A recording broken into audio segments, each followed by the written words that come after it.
Hey folks, so if you are not aware, at the start of Season 2 of Delves, your tier progress is going to be reset all the way back to Tier 4, and pretty much every single one of your curios is going to be wiped. So you're going to need to refarm everything from scratch. And in this video, what I'm going to try to do is simulate either the day 1, or if you're watching this and trying this later on, like your first day 1 of Delves in Season 2 of the War Within. Now, in this particular case, I'm going to be approaching this from the context of it is, well, right now when I'm recording this, it's March 3rd. It's the day before the raid opens, but for the purposes of this video, we're pretending that it's March 4th. The patch has just gone live, specifically for North America. Europe will have some minor differences, which I will talk about, but the idea is fundamentally the same. You're going to be logging in. You're going to want to jump into Delves very early on, one of the first things that you do, and optimizing that process is pretty easy if you know what to do. That's what I'm going to show you how to do here, and that's why I recommend doing it first, because I've seen a lot of people saying, yeah, it's not worth doing Delves. Well, it is worth doing Delves if you know the correct way to do it, and that's what this video is all about. But we have a lot of ground to cover, because although the process, once you fully understand it, is not that hard, there's a lot of background information that I want to explain, because if you're here, most likely you came here because I'm making a much more detailed, edited main channel video explaining the delve process, which is going to go live in about like 8-ish hours from the time that I'm recording this, maybe a little bit more. We'll see how long the editing takes me. That process will explain the overall stuff. The purpose of this video, in addition to giving you the exact step-by-step speedrun process, so to speak, is to explain all of the boring but important, nitty-gritty details on why certain delves are fast and how to identify which delve you actually want to run to get your tier from tier 11 back, or tier 4 back up to tier 11. And there's a lot of research and testing that has gone into finding out the best way to do that, and I'm going to explain all of that in a lot of detail, whereas in my main channel video, I'm just going to be like, this is the fastest delve, this is the way you do it. If all you want to do is like shut your brain off and run it, this video will give you the background on why. So, one caveat to note is this is the difference between North America and Europe. One thing that we have realized, thanks to a bunch of people on Europe who have been helping me out, like sharing information on their delve cycles, it seems that for whatever reason, Europeans get access to like a certain set of delves that North America will get access to one day later. It's unclear exactly why this happens, but at this point, it's consistent enough to say, okay, yeah, that must just be how it works. Every single day for the past, like, 2 weeks, according to somebody in my Discord, Lumion, if you're watching this, thank you for the help with that, by the way, he's been recording all of the active delves on Europe, and every single time Europe gets delves, 12 hours later on the North American reset, we get the exact same ones they had before. And what this means is that within the next 4 or so hours, when the European reset happens, I'll be able to get the full list of delves that Europe has, and those will be the delves that are active on North America for the Tuesday reset. So, by the time that you're actually watching this or my main delve video, in the pinned comment on that description, I will have access to exactly what delves will be available, and I will be able to perfectly plan out the day 1 routing for whatever we're doing that day, based on the active delves. Europeans, obviously, won't be able to do exactly that, because they will have to figure this out on their own. They can't just get a full list and automatically know ahead of time by reading my pinned comment what they're going to do. So what I'm going to show you at the start of this video is the logic that I am applying to figure that out, because it's not magic. What I'm doing is I'm getting the list of delves from Europeans, and I'm looking at the active information of, like, which ones are active, and then figuring out, okay, with the current delves that we have, what would be the fastest thing to spam? So, for anybody on Europe, what I will do at the start of this video is show you the logic that I'm approaching, because I'm going to have to do that right now on the PTR, because the set of delves that I'm going to be doing for testing purposes here are not the same delves that I'm going to be testing tomorrow on live servers in North America. So I'm not going to start my timer yet. This will be when I'm, like, actually doing the full delve process. Ideally, by the time that I start running my delves, I will have already found out this information. My current plan is I have, like, a few secondary accounts that I use for testing stuff. I'm going to park, like, one alt on each of those accounts at a given delve, And that way I can, like, as I'm logging into my main account to check my vault on my main and start doing all this stuff, I'll also be logging into my other accounts, and then they'll be parked at a delve, and I'll be able to get information on which delve is active. And if you don't know what I mean by that, some basic context for delves is you'll see here, there's story variants for every single delve. So for Excavation Site 9, it has story variants called Lost Excavators, Black Blood Prophets, Rowdy Rifts. For Underkeep, it'll have 5 different ones. And these story variants matter a lot. This isn't just like a cosmetic thing of like, oh yeah, it slightly changes up which mobs appear. The objectives for each of these variants are fundamentally different, and some of them can take a very long time and take like 6 minutes per delve. Other ones are ludicrously fast, and you can do them in around 2 minutes. So the entire idea behind this process of, speedrunning the delves is you want to find the fastest active variant every single day and run that over and over to get from tier 4 up to tier 8. And then once we start getting into the tier 8 to tier 11 range, you can start mixing in your Bountiful Delve clears because you're going to want to spend your restored coffer keys. And obviously, before you do that, you're going to have to get your restored coffer keys, and that is another thing that I will talk about after this section. So don't worry about that, that will be covered. But the way that these story variants work is in some ways random, so there's no way to absolutely predict it unless, well, you have access to the list of delves Europe has, which will be your delves in 12 hours. So other than that one exception for Europeans, you will have no way to predict what delves you're going to get on your reset, which would be on the Wednesday, the 5th. But there is a certain pattern to it, so once you understand the basic pattern, if you get a little bit of information about which delves are active, you can immediately figure out what is active across the entire world. So you only need to check like 2 or 3 delves, and then if you listen to what I'm saying here, that will inform the rest of your decisions. So first and foremost, one of the important things that we need to check is which delves are bountiful. Now, right now you can see that Fungal Folly, Dread Pit, and Mycomancer Cavern are 3 out of 4 of the bountiful delves active today. If you recall from Season 1, the way that it used to work is 1 delve in every single one of the 4 main zones would be bountiful. So for Ringing Deeps, you would always have Dread Pit or Waterworks, and that made it really easy to predict because it would always alternate. If it was Dread Pit one day, it could never be Dread Pit the next day. And this is a trend that to some extent applies. The one thing that you can note with delves is that the same thing, be it the story variant or the bountiful delve, can never happen twice. So if you see that today, so like let's say Europe, you guys, tomorrow, if for instance Takrathon Abyss ends up being your bountiful delve, you will know for certain that on your weekly reset, Takrathon Abyss has a 0% chance of being the active bountiful delve. So that is one thing that you can use to inform like planning ahead. But in this particular case, okay, it's Dread Pit. I know that Dread Pit tomorrow for North America will not be one of the bountiful delves. So I can start planning ahead based on that, or at least I would if I didn't have the Europe trick up my sleeve. But for the purposes of today, all we care about right now is the immediate speedrun that we're doing. We're pretending that this is March 4th. And right now, Fungal Folly, Dread Pit, and Mycomancer are bountiful. The 4th bountiful delve will always be either Side Street Sluice, which is what it is today, or Excavation Site 9. This is, like, I would say 99% confirmed. Obviously, we only have a few weeks of data to confirm it. But the way that the pattern has worked is one of the 4 bountiful delves every single day has been these 2. And because it can never be the same thing twice, it'll just alternate. It'll be either Side Street or Excavation. Side Street, Excavation. And it bounces back and forth. So I know that for North America tomorrow, we won't have Side Street as a bountiful. And we will have Excavation as a bountiful. But then the way that it currently works is for the other 3 bountiful delves, it'll just pick a completely random delve out of any in the world. I haven't seen all 3 in Hollowfall be active at once. I would imagine that it is possible based on the patterns I've seen. I have seen 2 different bountiful delves active in Hollowfall at once, so I know that it is possible for multiple to appear in the same zone. But there's definitely some elements of RNG here where it's no longer limited to like 1 per zone. It just picks 3. But the 3 that are active right now will not be chosen.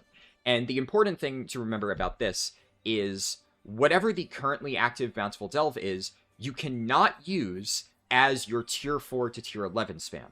Because even if you don't loot the chest at the end, if I clear Fungal Folly, let's say, on tier 4, and then just leave without looting the chest, it wipes the Bountiful status. So you need to save these delves for the higher levels for using your restored coffer keys. And this can be kind of bad if it happens to be, let's say, actually this is a good example because I happen to already know that the active Fungal Folly delve right now is one of the fastest possible options today. But I can't use it for tier 4 to tier 11 speedruns because it is bountiful. So I've been referring to that as, like, it gets sniped by being bountiful. Like, without knowing the European stuff, there's a very good chance that Talkrathon, if we get lucky, could have the best possible variant in the entire game for any delve tomorrow, the Talkrathon pheromone setup. But even if it does roll that best possible setup, if it gets sniped and it ends up being one of the Bountiful Delves, well, then we won't have it as a viable option for day 1 speedrunning. So that's something that you got to consider. You have to pick a non-Bountiful Delve to do these speedruns. I'm going to take a quick drink of coffee because I've been yapping for a while. And I'm not doing any editing on this video because I have a lot of work that I still need to do. So, when the servers go live, there are 3 major things that you need to check, because these are the contenders for speedrun delves. The main 3 contenders are Earthcrawl Mines, Side Street Sluice, and a variety of the other tier 4 variant delves. So here, we see that Earthcrawl Mines, and I'll explain this in a bit more detail afterwards, but Earthcrawl Mines has precious ores. Okay.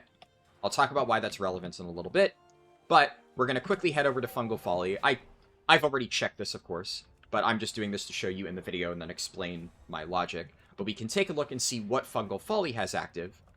And basically, because there are certain patterns to the way that these delve variants spawn, if I know the variant of those 3 delves that I outlined, Side Street Sluice, Earthcrawl Mines, and any of the 4 variant ones, of which Fungal Folly is one of them, I will be able to figure out what is active for almost every other delve in the game, and at the very least, every relevant delve in the game.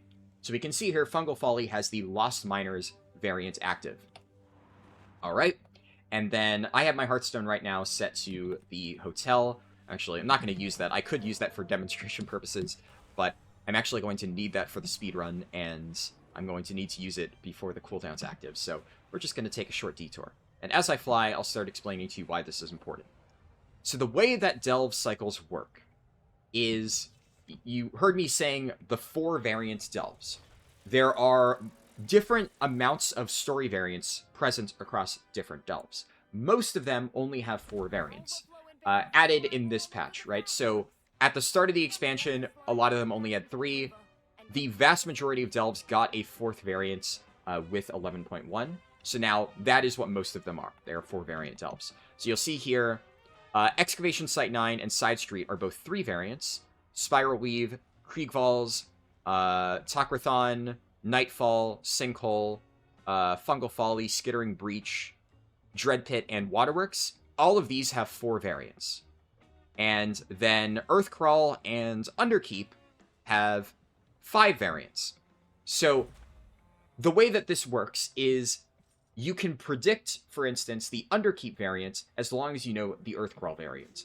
And you can see here for Side Street, it's Mr. Delver. Again, I'll explain in just a moment why this is relevant. But if I know Side Street, I can predict the Excavation Site 9 variant. And if I know Fungal Folly, which I just checked, and I saw that Fungal Folly was Lost Miners, I can now predict the variant that's active for Skittering Breach, Talkrathon, Sinkhole, all of these. Anything that also has 4 variants, just by knowing Lost Miners, I already know what is active for every single other one. I'm just going to head back to Dornegal because this is like the central starting point for the run, so just doing that while I get everything sorted. And those are the only 3 that you need to check. I will also quickly mention that for whatever reason, Mycomancer Cavern, specifically, is on its own cycle. The only way to know what's active for Mycomancer Cavern is to manually check Mycomancer Cavern. But every single variant for Mycomancer Cavern sucks, so you don't need to bother checking it because you will never actually run it. It's not actually important. But okay, so how do we know this stuff? How do we look at the variants and figure out what's active? Well, we saw that for Side Street Sluice, Mr. Delver was the currently active one. And I guess I'll use this as proof, right? For the Side Street Sluice one. We know that Mr. Delver is active. Or, there's an easier one. We know it's active. Now, what this means is that Black Blood Prophets will be active. It's aligned. So I've called this like Cycle A, Cycle B, Cycle C. If we see that Mr. Delver is the active variant for Side Street Sluice, that means that the 3 variant delves are in Cycle B.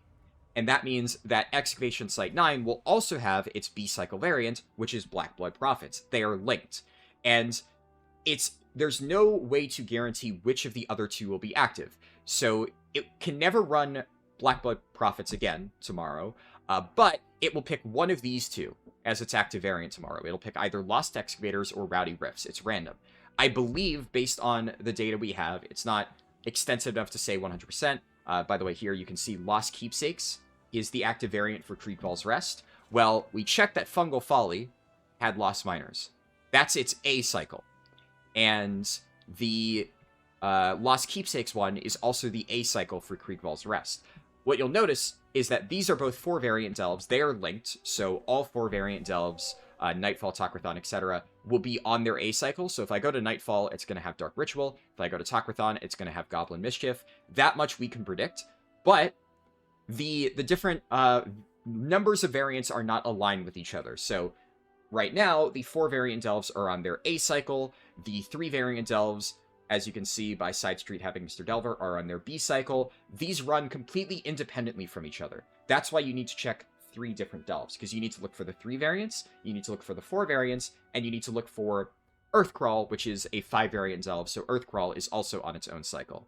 Coincidentally here, Earthcrawl is also on its B cycle, which is the same as Side Street, but that is just a coincidence, right? Obviously, you know, a broken clock is right twice a day. This is just a completely independent cycle. It is aligned with Underkeep, though, so if I were to go with Underkeep, if I were to go over to Underkeep, it would have Weaver Rescue, because that is the 5 variant delve B cycle. And I know that this is really complicated. Again, this is why it's not put into my main guide. And if you do not give a shit about any of this, and all you care about is, what am I going to run on North America on day 1? Well, I will be able to figure that out for you, but I'm including this because for any Europeans who want to optimize this themselves, I cannot look at your delves. I cannot do this for you. You're going to have to understand this and figure out on day 1 what is the best delve for you to spam.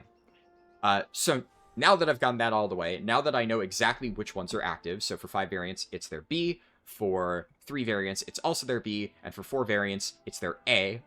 Now I can just go down the list and see, okay, out of all of the active delves, which ones have the fastest variants for their respective cycles. So in the case of Excavation Site 9 and Side Street, obviously my options are limited because Side Street is a Bountiful Delve, so I can't actually run it today, which is a shame because Side Street Sluice, Mr. Delver, is one of the better options. This is actually a relatively fast delve. But again, it's Bountiful, can't do it. Unfortunately, the B variant for Excavation Site 9, Black Blood Prophets, is really, really bad. I think it was literally the lowest rated delve when I did my delve tier list for Season 2. This thing sucks. So you cannot use this for day 1 speed leveling. It's very, very, very, very, very bad. Now, if we're going to the 5 variant delves, obviously we don't need to check Underkeep because Underkeep is, all of them are pretty crap. You're never going to run Underkeep anyway. Precious Ores, this one is not terrible, but even though I could potentially consider it, I don't really like Precious Ores all that much. I don't think it's one of the fastest possible options. It's nice that it is available if we end up in a situation where all of the other delves have their crappiest variant active. Alright, fine. At least this is the one that we have as a backup. So that kind of leaves us with the 4 variant delves. There's a few that we can rule out automatically. Nightfall Sanctum, all of these are crap. You never want to do it. Kriegvalls, all of these are crap. You never want to do it. Spiral Weave, they're all very mediocre, so this should only be used as an absolute last resort.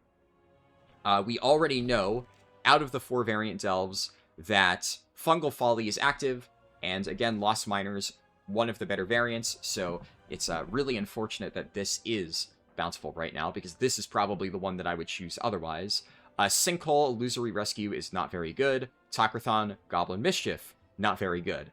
So, already out of the gate, I can look at this and say, ooh, yeah, this isn't great. If this is what we had active, also I should, oh yeah, Dread Pit is another 4-variant delve. That's Bountiful. And that's especially unfortunate because if we go down to Dread Pit and look, Lost Gems is another one of the best options for Tier 4 to Tier 11 speedrunning. This is actually the one that I used back in Season 1. Can't use it because it's Bountiful. Yikes. Not off to a great start here. This is going to happen sometimes, so it's important to know what to do as a backup, because you're not always just going to log in and Tocrathon Pheromones is the active one, because like Tocrathon Pheromones is the C variant, for 4 variants we're on the A. This is not available. I can go there and check, but I already know. And that doesn't really leave us with many options. Thankfully, Skittering Breach, although it's not among the fastest delves ever, Old Rituals, A variant, is pretty solid. Skittering Breach is, generally speaking, going to be one of your best fallback choices. If Skittering is not Bountiful, and a lot of the other best options for every cycle are sniped, most of the time, this is going to be the one that you'll end up choosing. And I'm pretty sure this is what I'll run, because for Waterworks, Captured Engineers actually is pretty good, so I could choose this if I wanted to.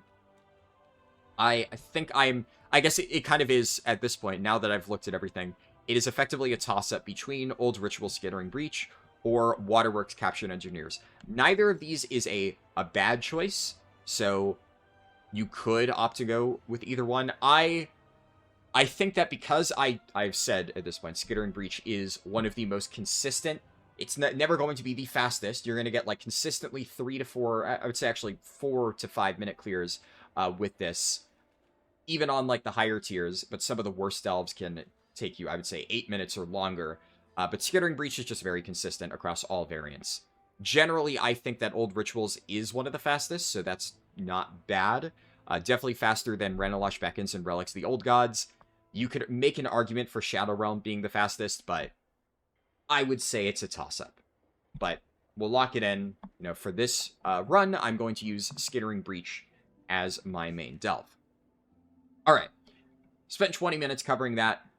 Hopefully you understand how the delve cycles work. I will say, I know it's complicated, so if there is something that maybe I didn't explain properly, or I used, like, too complicated language, and you feel that there's one thing that you're just really not quite getting, do try to leave a comment, and if I have time, I will do my best to respond. I'm going to be very busy the next 24 hours, but if I happen to have, like, a quick break, I will skim comments and see if anybody has, like, you know, burning questions, and I will try to answer that the best I can. So, with that covered, the next thing that we need to talk about is how you're actually going to start this entire process. So, first and foremost, before you log in tomorrow, unless you're a mage, like, obviously, if you are a mage and you have portals, then you don't really need to do this. But I would recommend setting your Hearthstone to Dornegal. Fun thing that you can always do is you want to get as far as possible. This is good. The position that your character is in when you set your Hearthstone determines where you'll be facing afterwards. So if I get as far away as I possibly can, and I aim at the doorway, it'll just save me a little bit of time, because then after Hearthing I can run out. This is just a universal tip. It's not just for delves. But you want to set your Hearthstone to Dornegal, because you're just going to be heading back here. It's a very centralized location. I've had mine set to the hotel, but you're not going to be going there quite as often.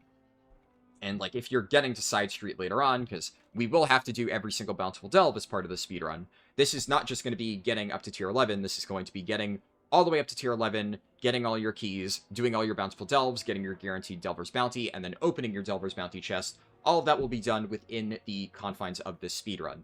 So at some point, we are going to be going to Side Street Sluice, but you could just pop over to the portal within Dornegal. Pretty easy. So I would recommend everybody set their Hearth to Dornegal for that reason. But before you do any of this stuff, you're going to have to get your restored coffer keys. Now, you could just, when servers go live, run around, do your meta quest activities, and get the keys that way. It'll take like 30 to 45 minutes, give or take, depending on how efficient you are with it. You know, it really depends. on what your time justification is for like spending effort this week, or I guess like this last night versus tomorrow after reset. This is something I've talked about a lot, but I highly recommend pre-completing these meta quests because they will carry over. The only ones that I know with absolute certainty will carry over is the Archives one to collect Titan Disc Fragments, where you get a bunch of these just by doing whatever world content.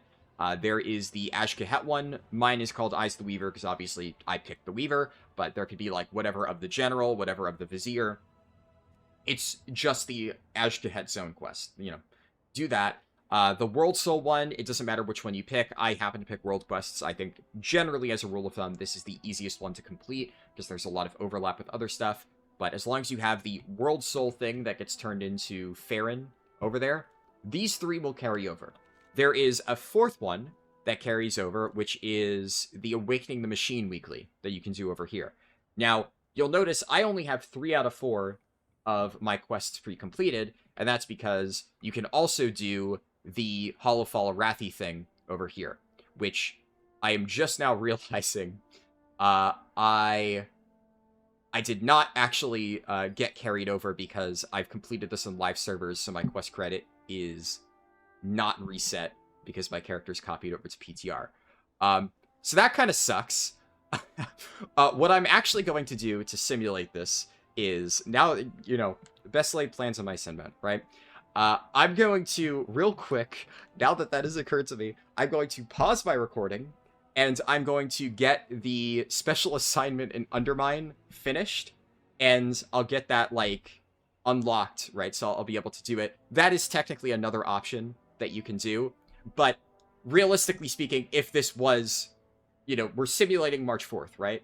If this was March 4th, the weekly reset would have happened, my character's progress for that quest would have been reset, and the idea here is I've already pre-collected a bunch of Radiant Remnants on this character, so I'm going to go over there, I'm going to run in, drop the Radiant Remnants into the little collectible things, and then I'm going to, I'm going to get the box, get one of my keys, and that entire process takes 30 seconds. As long as you pre-farm these things, the only thing that you need to do for that Hollowfall objective is you need to deposit 12 of the Keyflame things, and what I'll do for the purposes of this run, you'll see, is I will simulate as if I'm going to go get the Radiant Cache, like I normally would, but I will just have the Undermine ones sitting in my bags, and then once I've gone through the motions of flying around to each of those little Keyflames, and then it's like, this is where I would have gotten the box, then I'll just open up the Undermine box. So,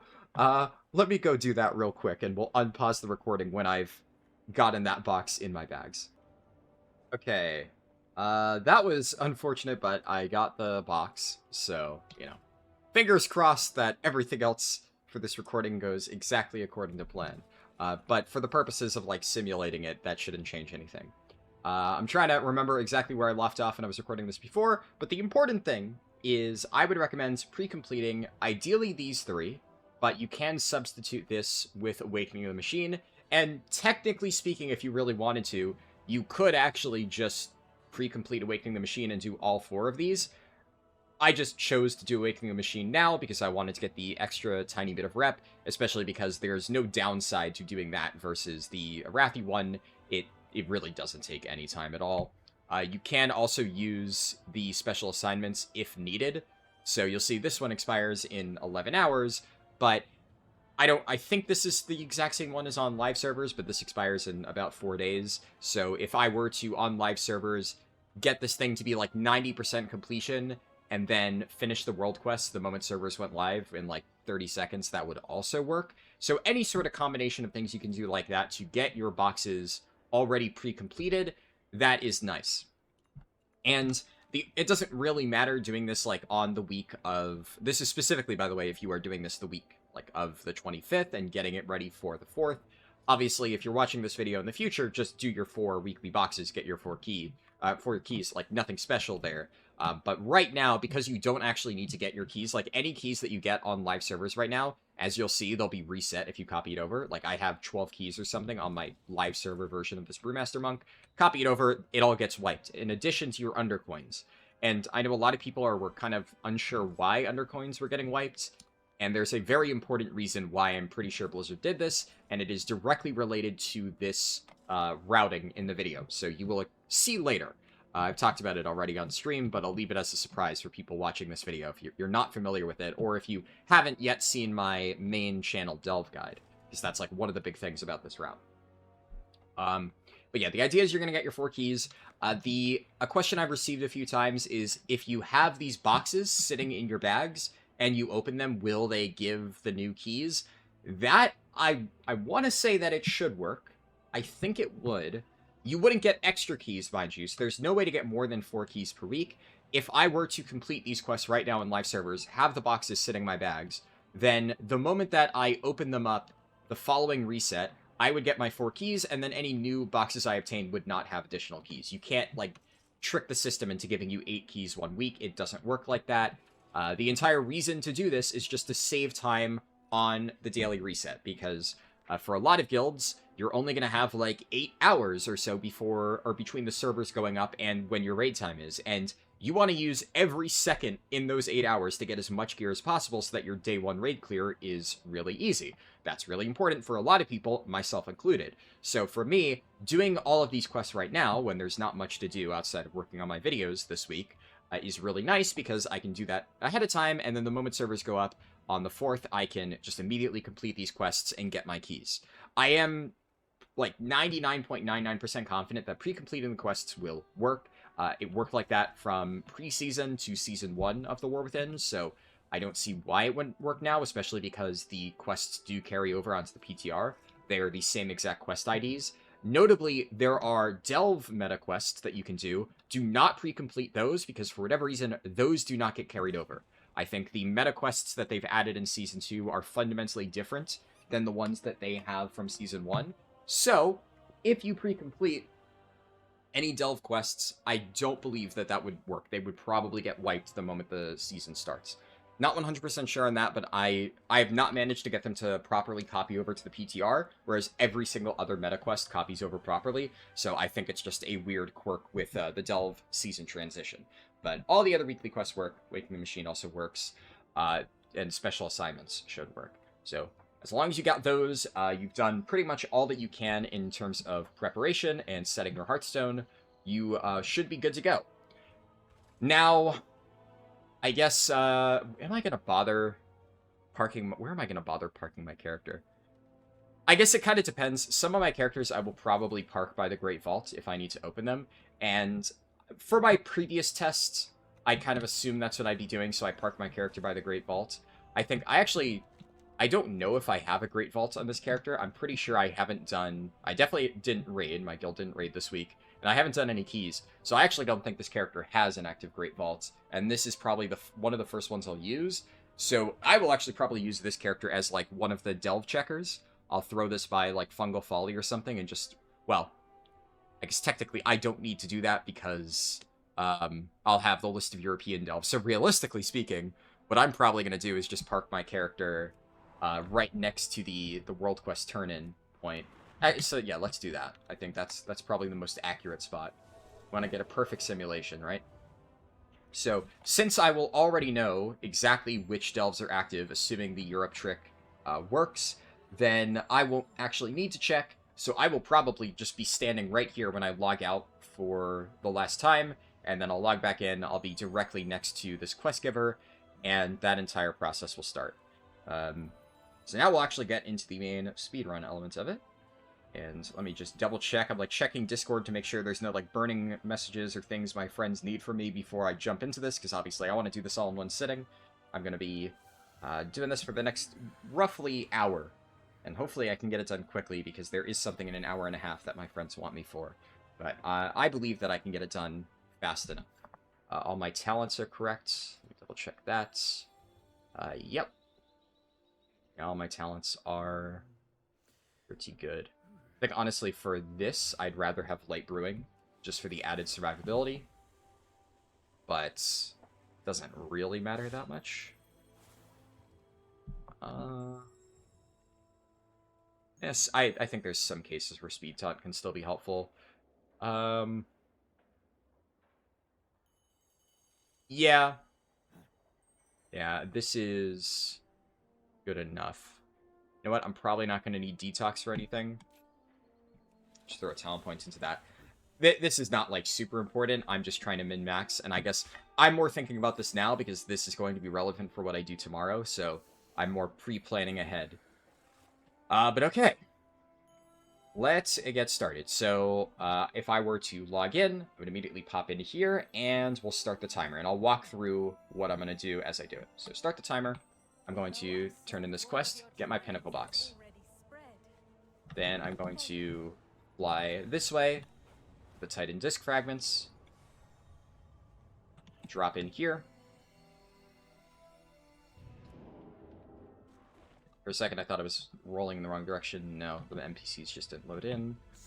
Grab this. And then... yeah, theoretically, you know what I could do? I could log out there by the pinnacle box thing. Because I think it would be better if I started on this one, and then I were to fly to the Farron one, where I actually started. Because then I'm going to actually have to loop all the way to the other side of the city to go to Ashkahed. So in theory, if I did it the other way around, and I started on Titan Disc Fragments, then did Farron, then flew to the Ashkahet portal, that would cut down a little bit on travel time. So actually, I think for the ones that I've pre-completed, at least, that's probably the fastest path, and that's what I'll do on live servers. So we lost, like, I don't know, 20 seconds there. Oh, no. Big time loss. Where is it? We'll go over here. Grab this. And then... you could just fly if you don't have the wormhole generator. If you, for whatever reason, are not using the wormhole generator Kazalgar yet, get this thing. Use it. It's massive quality of life, and I've been using it non-stop for the entire expansion.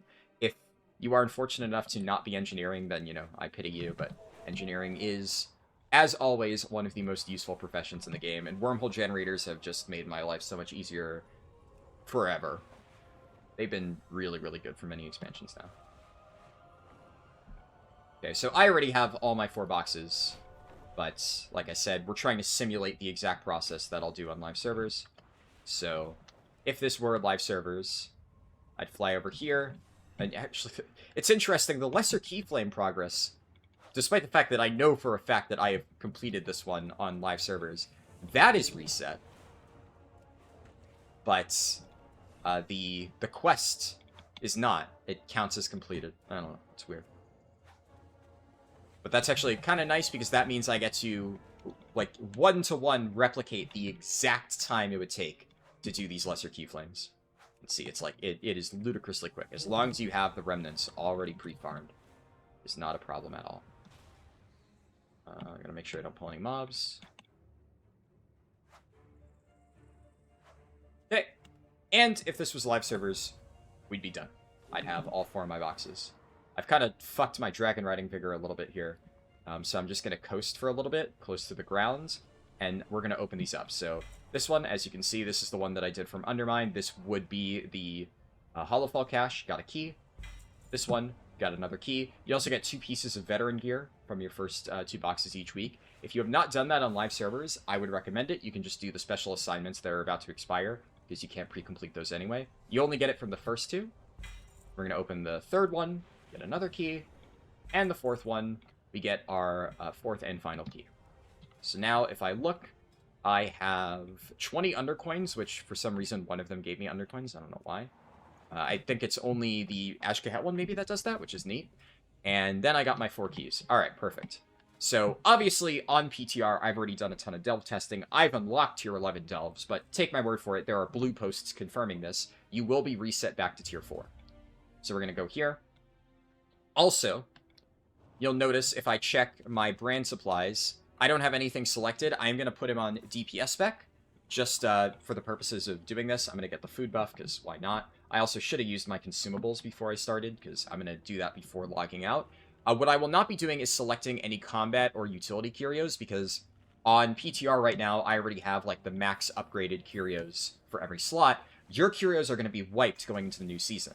So the very first time that you do these delves, you're going to have absolutely no combat or utility curios, so I'm just going to not select them in order to simulate that process.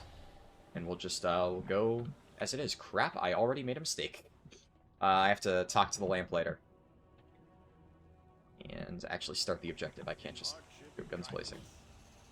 Also, you can't use Goblin Gliders, right? Yeah. Unfortunately. So this one is Old Rituals, I believe, for Skittering Breach. I think that's the name. And it's generally one of the easier Skittering Breach ones to complete, because all you're doing is just holding W and killing these Nerubian Ritualists, and they don't really have a ton of health. None of these mobs are particularly scary. There are some cultists that have, like, casts. The Threadmancers can do web bolts. That's the main reason why I wouldn't put it super high. You do need to kill a lot of these mobs, and that can waste a good bit of time. But there are some delves where you have to kill a bunch of mobs, and you will basically need to clear every single mob in the entire delve to actually finish it. This is not one of those. This delve, as long as you are reasonably quick about it, and you do, like, semi-big pulls, you'll get it done in no time. Another thing to keep in mind is, you'll notice it's taking me quite a while to kill these mobs despite it being tier 4. I'm currently set to 597 item level. There's actually a scaling aura in place on the PTR that, like, no matter what I'm wearing. So right now I have 639 gear on, but my character is scaled to 597. So if you are full mythic gear like I am on live servers, I would be killing these mobs infinitely faster than I am now. Of course, it kind of balances out. So for testing purposes, I'm not too concerned, because when we get to, like, the tier 11 delves, I'll be scaled ever so slightly higher than I am on live servers, so I'll end up saving a little bit of time there. It's not a big concern. There's a little skip you can do here. You need to have some sort of movement speed increase, but you can jump that gap, and then you don't need to run all the way around through all those web spreaders. Just saves a little bit of time. Focus this. Ritualist down. Brand finished off the low health mobs over there. This is also why I usually like to run Damage Brand. He should be able to finish that Skitterer, and I can just run to the end. There we go. There's a few more mobs here. I'm going to use Mad Queen's Mandate to one-shot that one. I'm going to save my Touch of Death for the boss, so that'll be really good. Obviously, you're going to have different gear, so if you're like, oh my god, I don't have Mad Queen's Mandate, this route is ruined for me. Like, you know, it's the difference between walking over and killing it over the course of 5 seconds. It's not a major change in terms of how you want to play this. The beam only increases his damage, so I don't need to soak it, but actually it's not working for whatever reason. You're supposed to be able to run in front of the beam. I'm going to Todd him in a second. Normally I'd be able to Todd him from this health on live servers, but whatever. Now, normally, I would say for, like, leveling runs, don't loot the end chest here, but there are potentially some nice things that you can get from it day one, mainly the curios. So obviously, I already have all the curios unlocked on my main account, but you could get rank 1 curios by looting that chest at the end, so even though it wastes like 15 seconds, it'll be worth it. For the purposes of this video, I'm still not going to use any curios even from this point, just because, take my word for it, if I were to use them, it would kind of trivialize this. The grenade, once you get this thing does crazy damage. The Pacifist Rig does insane damage once you unlock that. So I've already made a separate video on the best brand builds and the new curios and stuff, so if you're curious about that, I spent an hour going into immense detail on, like, you know, the best curio builds and stuff like that.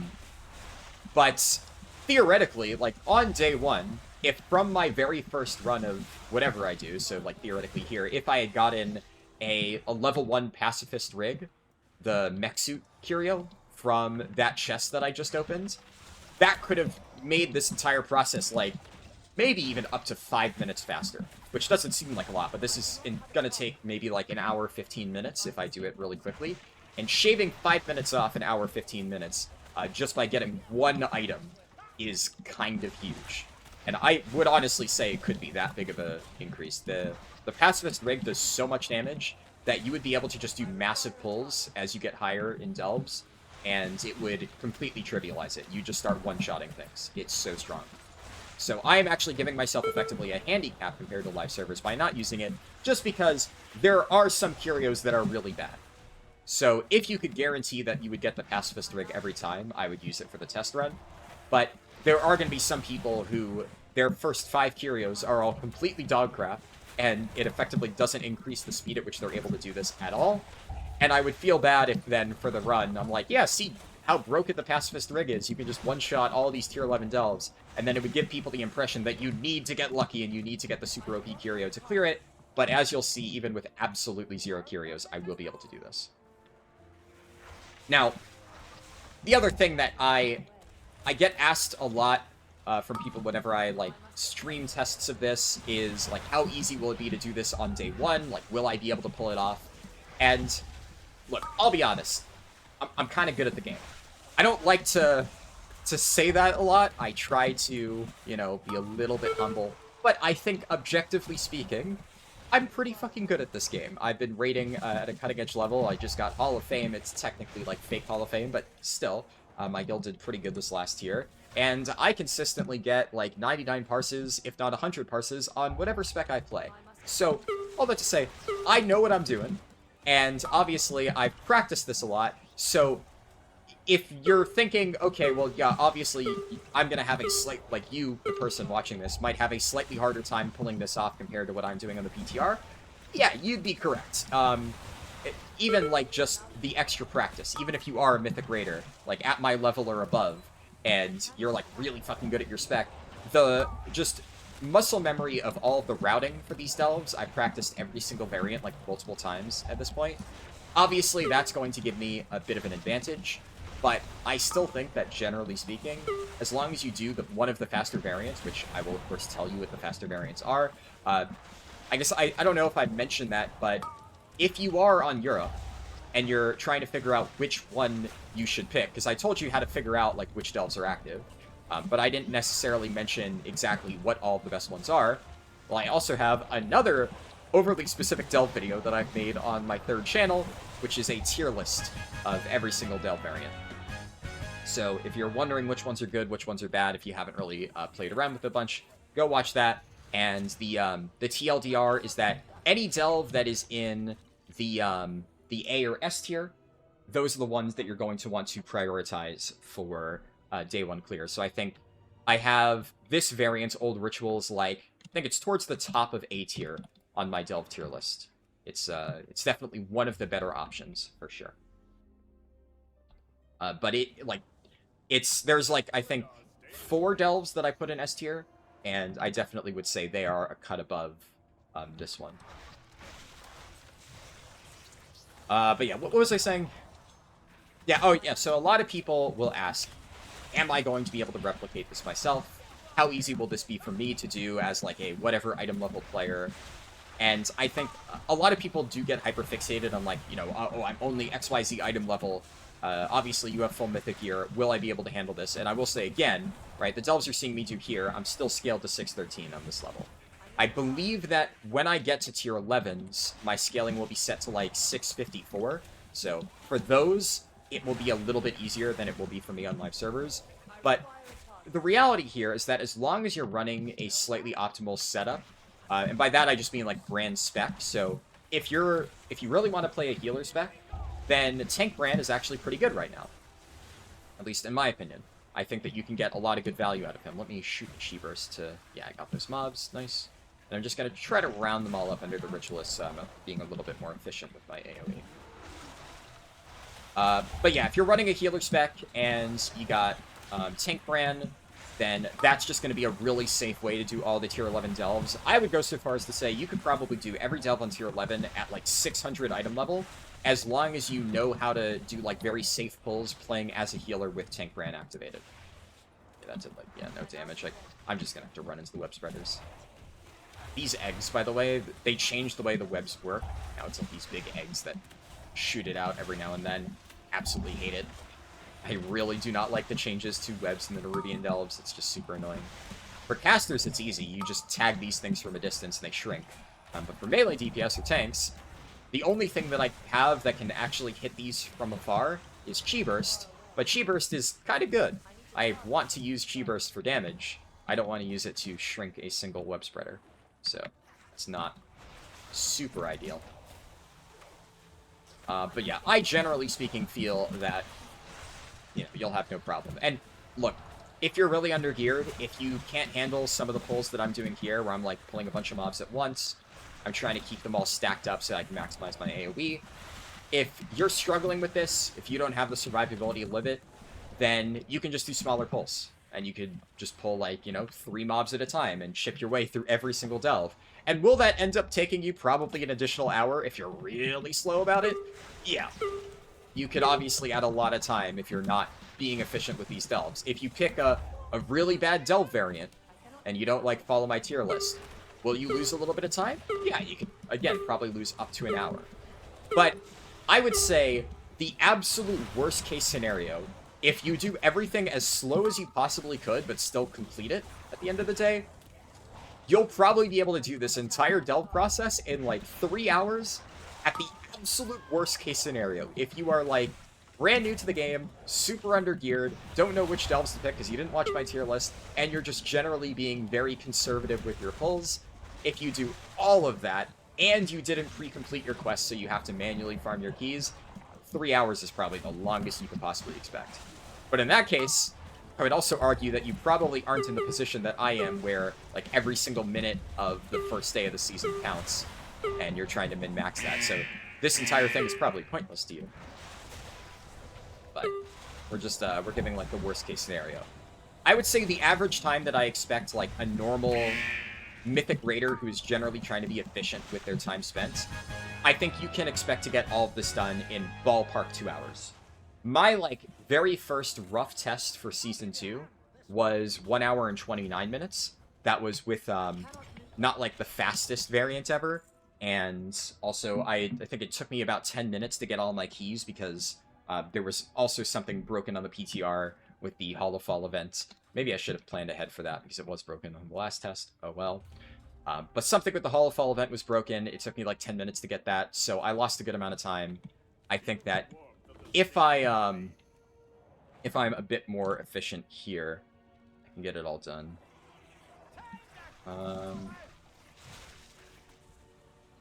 As I do this pull, locked into an orb there. Just got a message on Discord, so I'm going to quickly check that just to make sure it's... Okay, no, it's just apparently they just did more nerfs to the Mythic Plus dungeons, so that's good to hear, but I'll check it out after I'm done recording. But it's not, like, it's not super important, like, one of my parents messaging me. Which, my parents do actually use Discord. And probably start kiting. I think Bran should be able to finish off the stragglers here. Because eventually they will run over. Bran's being rather slow about it. I think he killed one of them back there. This is also why I like to use Damage Brand, by the way. If you're really struggling, you can use Healer Brand, but Damage Brand will... Like, he's not the best guy ever at doing lots of damage, but he gets the job done, and he... Like, the fact that he's just passively there chipping away at things makes it, pretty easy. Gonna have to use a Healing Pot here. Oh, I barely got that interrupt. Holy shit. Do a Rop here. Use Todd, because that'll be up in time.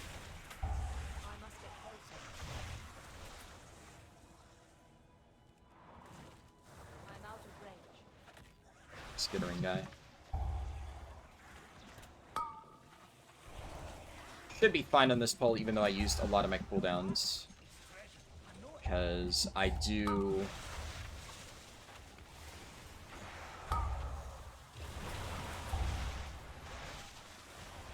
Open some border here.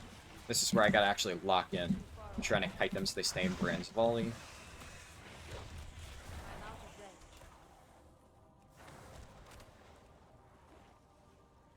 Come on, Brand, kill that guy. I think he got it. I saw my progress bar fill up. I wasn't actually looking, but I'm pretty sure that was Brand killing the straggler. I'm gonna use Fort Brew here. What weapon do I have? I have the single target one. Okay.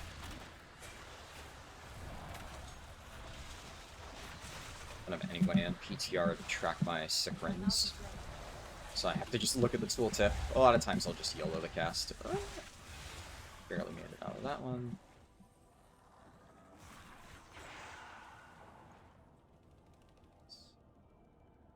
Hey, Bran actually didn't pull any extra mobs.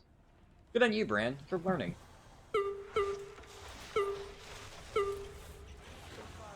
Also, what's my item level for this one? I am set to 626.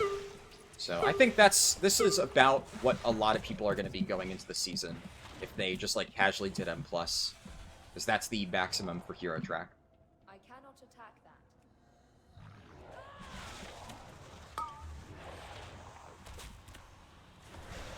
My Todd is up. I'm not going to have... Just going to blast that real quick. Just to break the shields.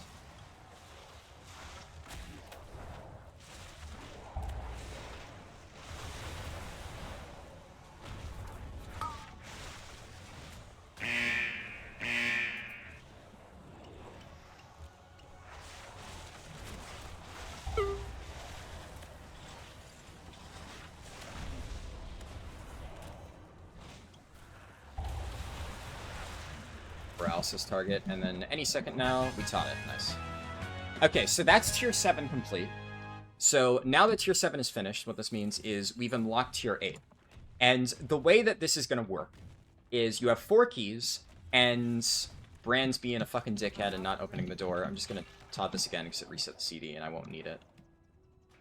He'll open the door instantly if you're out of combat. The door will eventually open no matter what, but it takes like a fixed amount of time. Okay, we're going to leave Delve.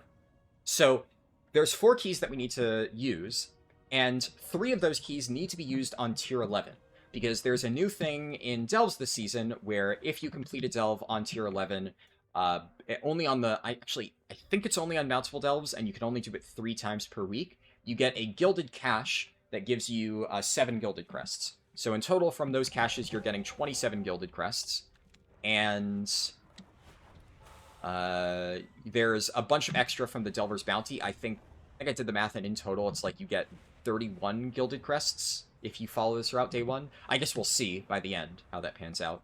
But because there's only 3 of those caches that you need to do on tier 11, and the gear caps out at tier 8, we can go ahead and do one of our 4 Bountiful Delves on tier 8 right now, because we still gotta get to tier 11. Doing the Bountiful Delve on tier 8 will give us credit for completing that tier and unlock tier 9. So this is just 2 birds, 1 stone. It's taking a while to load. Alright. And obviously, I have no control over which Bountiful Delve variants are active. This is one of those where you're going to have to do it no matter what. Thankfully, this is actually the fastest Mycomancer Cavern Delve. Generally, this one is very RNG heavy. It can actually be decent if you get lucky enough, but on average, it's kind of shit. I mean, all of Mycomancer, on average, is kind of shit.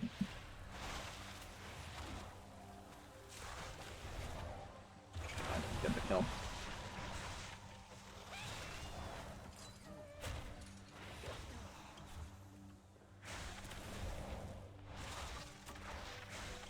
I'll just taunt this. Yeah, so this is why it's RNG, this particular variant.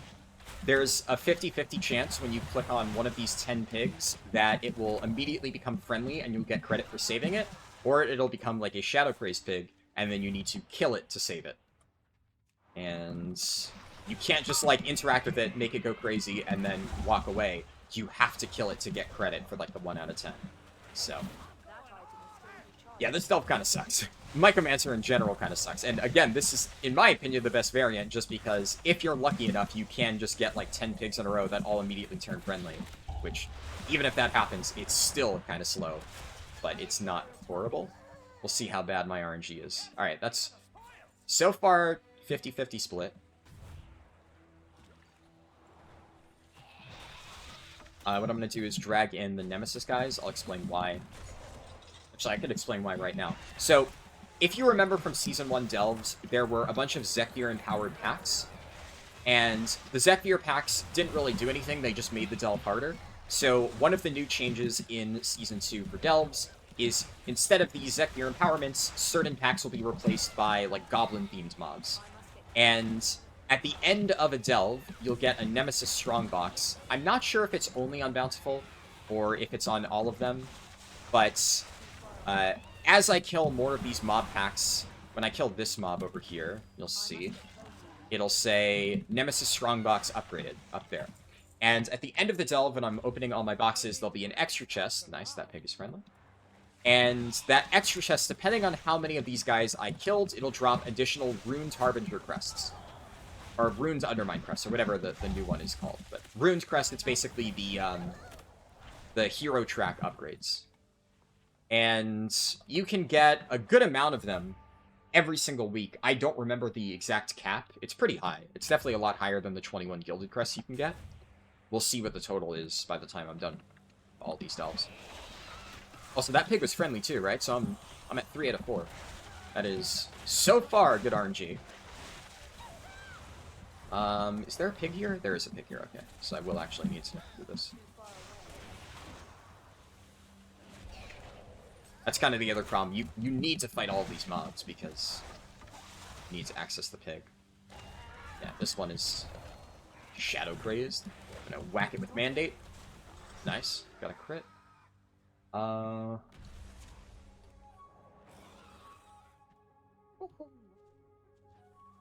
speedrun tech there.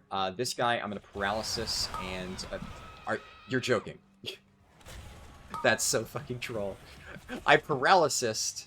It costs energy, it triggered my flurry strikes, and immediately broke paralysis. Oh, I hate Shadowpan so much. I love Brewmaster, but Shadowpan is, like, actually one of the most miserable talents to play with. It's so annoying. That's so silly. Doesn't really matter because I gotta kill the pig anyway. So that is... I think we're at 50-50 now, right? Still decent. I've had worse luck. And that guy is a nemesis guy, so we want to kill him.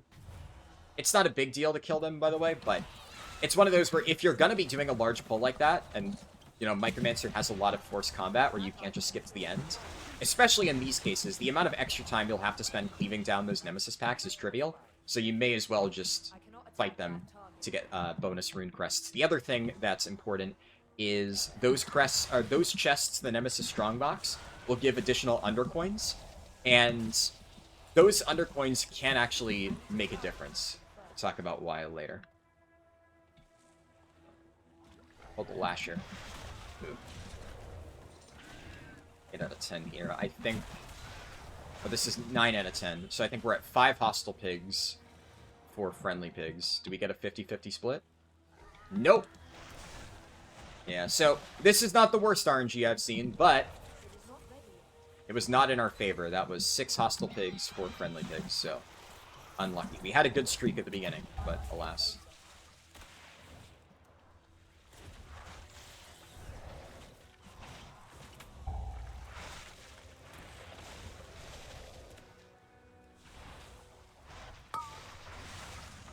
Okay, I don't know why this guy is so fixated on Bran. This is kind of awkward. I guess I technically baited his charge towards this way, which I shouldn't have done, but... Should be fine. I am kind of getting fucked up right now, but... I'll just spam Vivify if I get into real deep shit.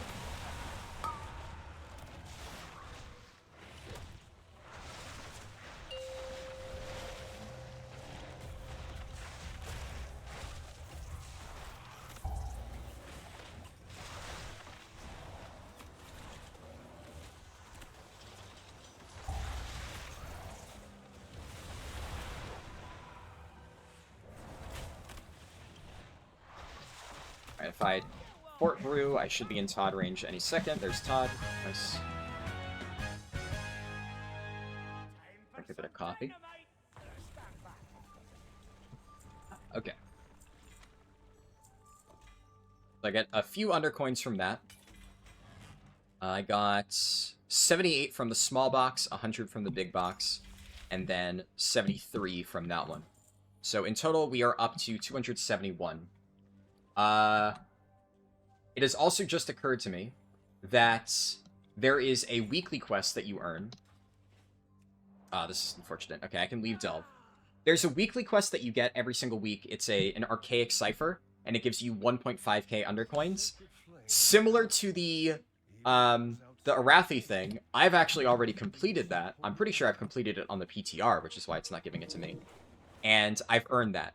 Already, so I'm not getting that from this delve, and that's where a big chunk of your undercoin budget comes from. So when we get there to simulate it, I do have a bunch of those undercoins from my previous test run sitting on my other account. So that quest gives you 1.5k.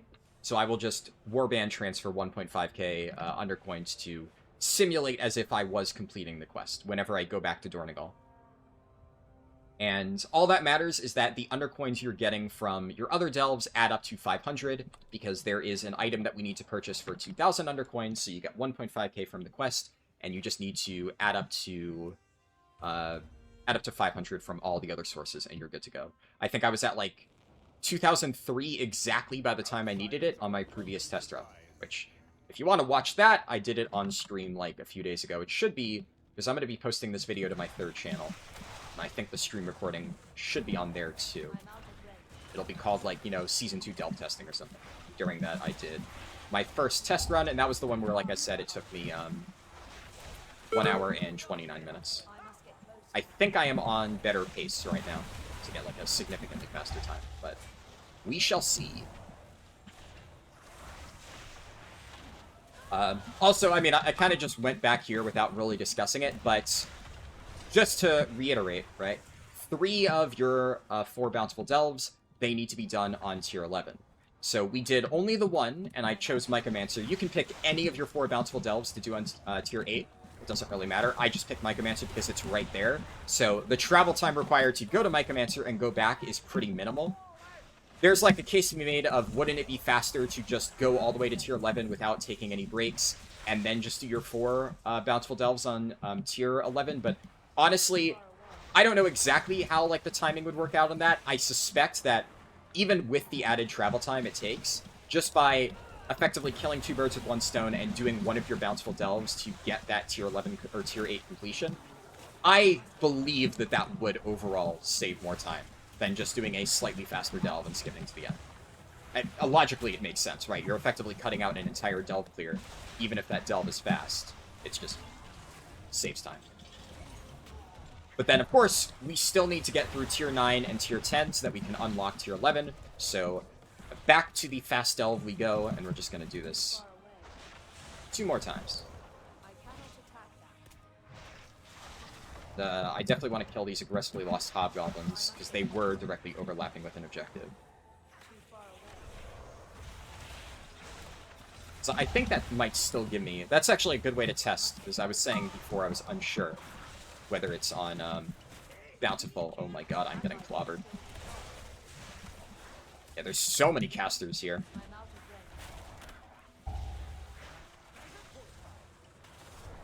Brewmaster, not the best at dealing with constant magic damage.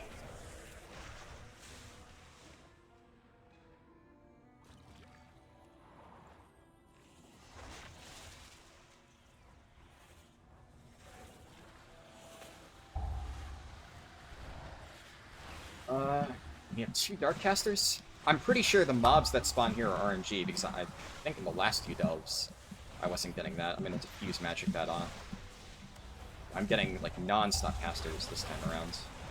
Very rough.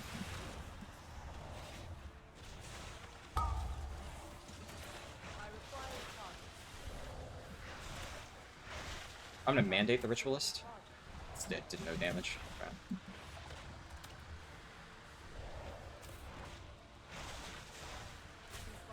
And see, it's definitely starting to take a bit of time. This is one of the main downsides with doing a delve like this for your speedrun variant, because although this is relatively quick, the entire objective is killing mobs, which means as you go up to higher tiers, it gets significantly more challenging.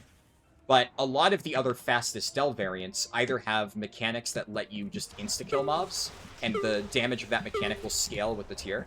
So there's like an Earthcrawl variant where you get a mole machine that does like a massive chunk of damage. And even on tier 11, if you just play around that mole machine, you'll be able to clear it relatively efficiently. And like Takrathon Abyss, Pheromone Fury, the entire objective for the delve is just interacting with objects. Okay, this is doing a lot of damage, and I'm not able to kill these really fast. I'm gonna... Okay. That Vivify must have crit insanely well. I don't think I've ever self-healed myself with a Vivify that well. That was a lot. Yeah, I definitely need to be killing the shield. Yeah, this is why this is unfortunately the best option I think that we have. And you'll recall that earlier I said that Waterworks was also an option. The thing about Waterworks is you still are going to have to fight a lot of mobs. I think Waterworks on the lower difficulties might be... Can I? Yeah, I can just paralysis that. Take it out of the game.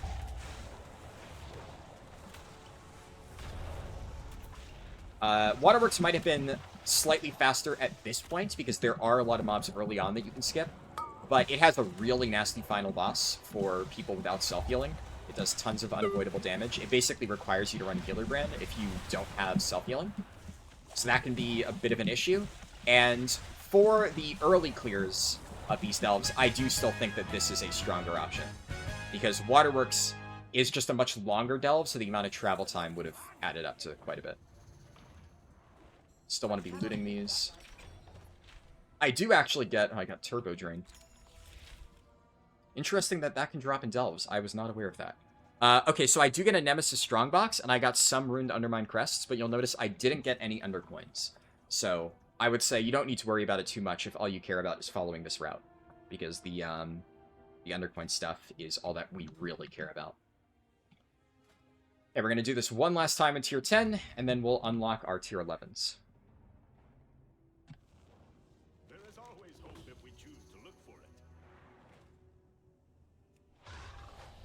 Do our rituals. I don't really want to pull the big guy. I also don't want to pull the underpin pack. I am going to pull in these guys if possible and cleave them down. Ooh, I took a beating there.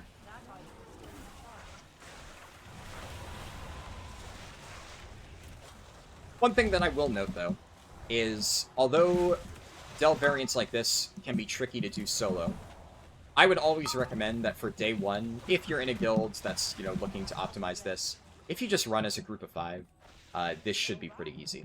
Doesn't really matter what your item level is. If you have, like, you know, a traditional Holy Trinity comp, and you have a tank, a healer, and DPS, and then you just run, like, damage Bran, and a lot of people seem to misunderstand this.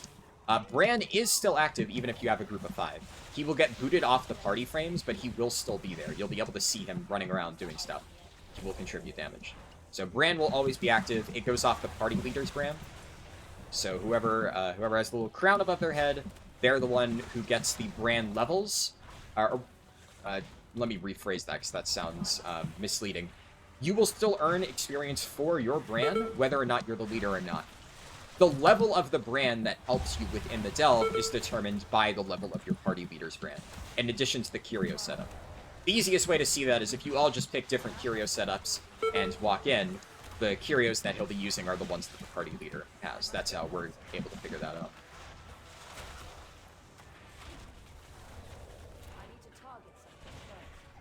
I'm gonna kill the egg just so the Devil Sword will be there to help me out. This next pull, if it has a lot of casters, can be spooky. Yeah, there's a Red Mancer over there. So.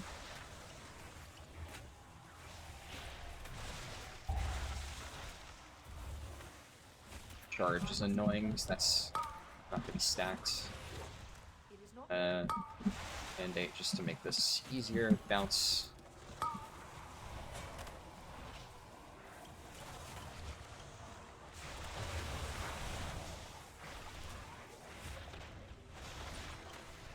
Brewmaster probably isn't even the best option for this, by the way. I think probably some really strong DPS specs like Havoc Demon Hunter or Windwalker Monk. I could have played Windwalker, I guess. I'm mostly comfortable with Brewmaster, and I've done a lot of my tests with Brew. So, you know, obviously for the purposes of this, I want to stick to what I am most familiar with. But I think, in theory, you would probably have more success with a spec like that. I'm not going to be able to stop that charge. I hope it's not going to pull extra mobs. I almost walked right into that charge. I actually didn't see it. I'm going to use Fort Brew here. That'll mean I can't Todd from as high health in the final boss, but I think that's fine. Oh, that's nasty. I robbed the Skittering Swarmer on its charge, but it didn't stop the charge, and it instead It's still charging. I just walked through it and it did a chunk of damage to me. Fucking hell. That is a weird interaction. I've had that happen like once before a while ago. I didn't realize they haven't fixed that bug because the timing on it, you have to bounce it right as it starts to charge. But that thing slammed right into me. I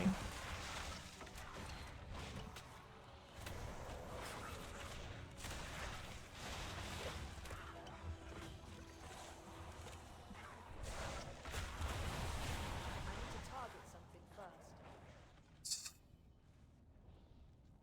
I'm out of range. Too far.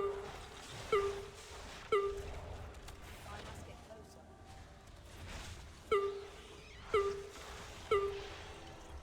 That item is still recharged. Nice. Ooh, Mandate crit. Actually, did it? I don't think I got the CDR. It looked like it one-shot, but I think it got it to like 1% and then Brand one-tapped it after. Unlucky. Okay, I'm gonna wait to use Exploding Keg until after the shield pops up. I can break it really quickly.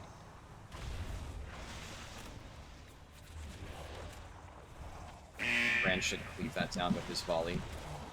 And he executed it. I'm gonna save my Sikrins for the next ad.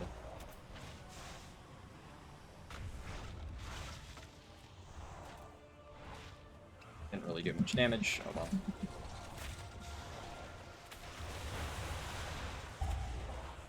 So far, so good.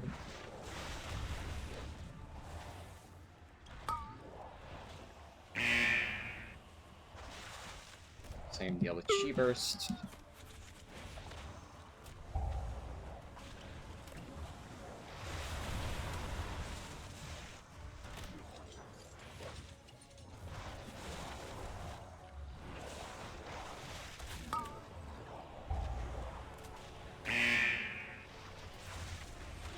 Be the last one I need. Technically, I probably could have paralysis this one. If there's another, I'll paralysis it and just Todd busts.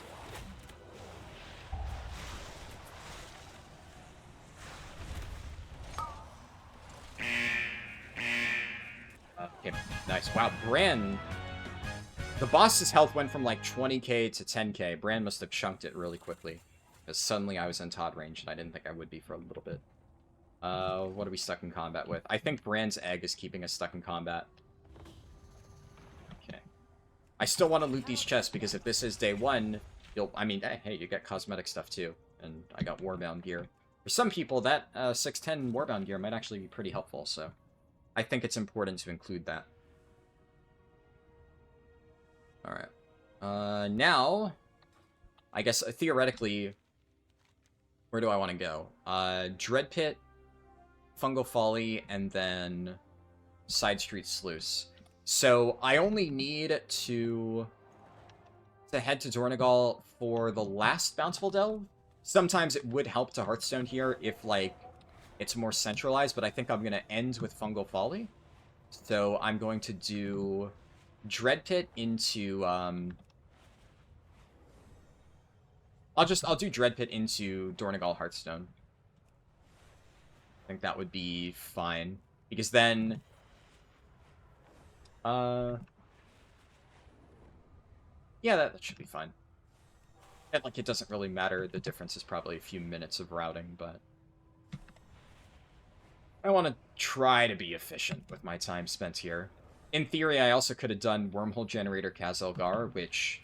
One of the locations for that, if I picked Ringing Deeps, is actually directly outside of Dread Pit, but... Obviously, it's RNG. It could also teleport me all the way to the south, so... You never know. Not being super efficient with my Dragon Riding Vigor, I probably should be.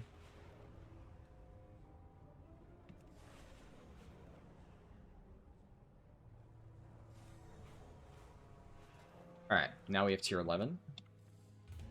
So this is Lost Gems. Thankfully, this is also... the one upside of the remainder of the delves is the 3 delves that we have to do on Bountiful on tier 11 are actually 3 really good speedrun delve options.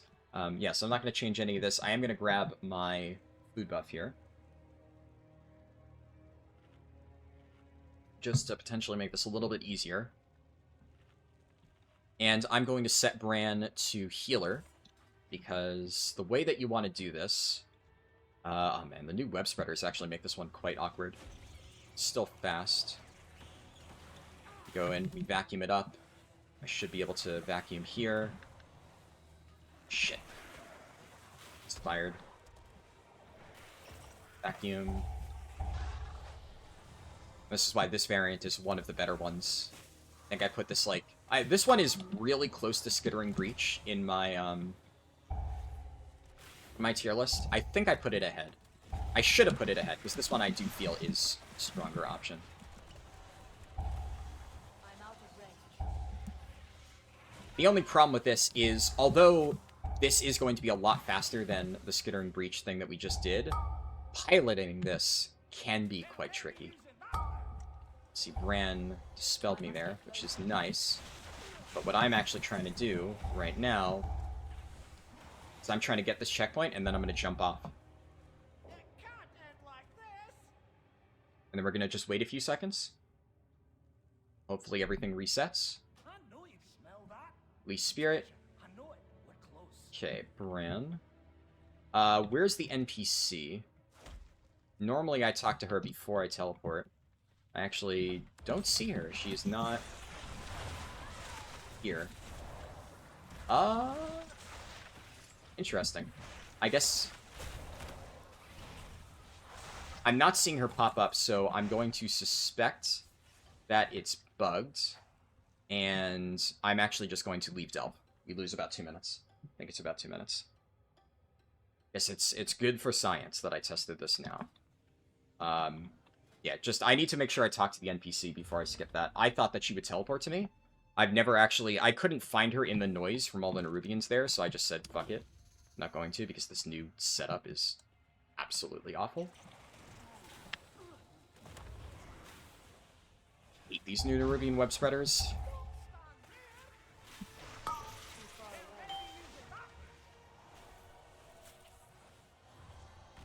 And see, that is an option to you, by the way. If you fail your delve the first try, you can still just do it again. So there, I figure the time that it would take me to figure out, like, going back to the entrance to get the NPC. Are you kidding me? That has to be a bug. I've never seen it be at 99%. I don't think that's supposed to happen. NPC... I think she might stick to this location. She follows you for a bit.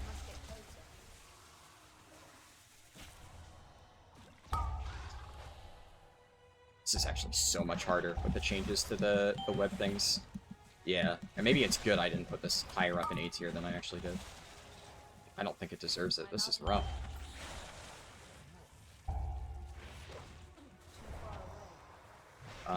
Okay.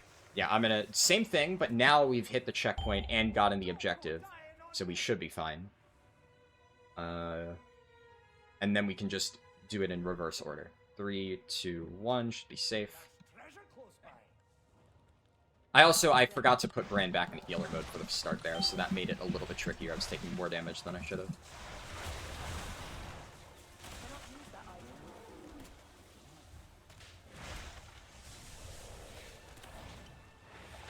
Yeah, honestly, I don't know why Blizzard changed the way the web spreaders work. I think it was perfectly fine in Season 1. It was already one of the more annoying mechanics, and they kind of made it worse. So, it's a little bit of a strange decision. This is just a little bit unfortunate that we got a Hobgoblin pack that perfectly aligns with one of these web spreaders. There's no real way, or gem hoarders, whatever they're called, there's no real way to plan around that. Jesus Christ. This is actually really just unfortunate in terms of how this works out.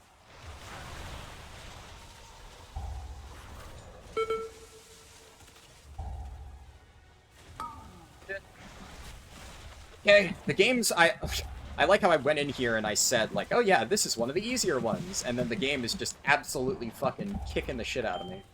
It's making me work for this.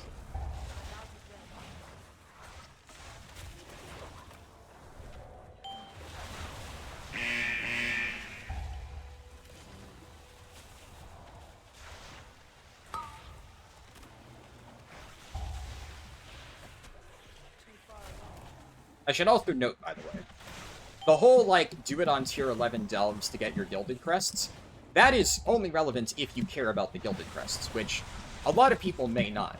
If you're planning on farming Mythic Plus later in the week anyways, which, like, technically I am, but I want to get a crafted weapon ASAP, and in terms of, like, time efficiency, you do get a lot of gilded crests for the time spent here. Okay, this is an interesting skip. Nice. Nice, we got the Morphous Relic. It's kind of spooky going right along the edge there.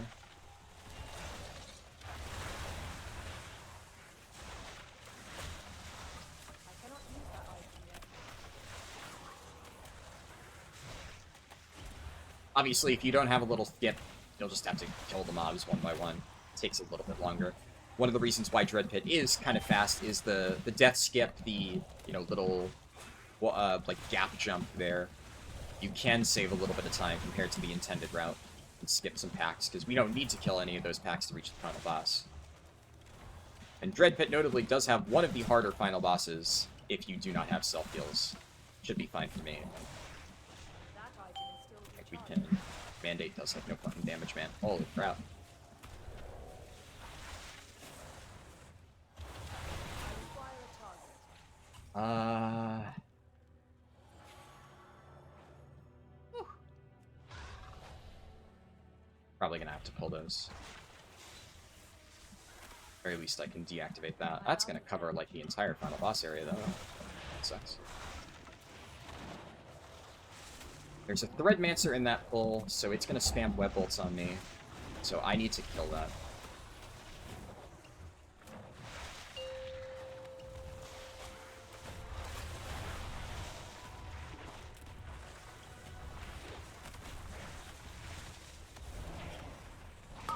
So I think the Threadmancer got fucked up.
Oh, am I spected to improve Todd still?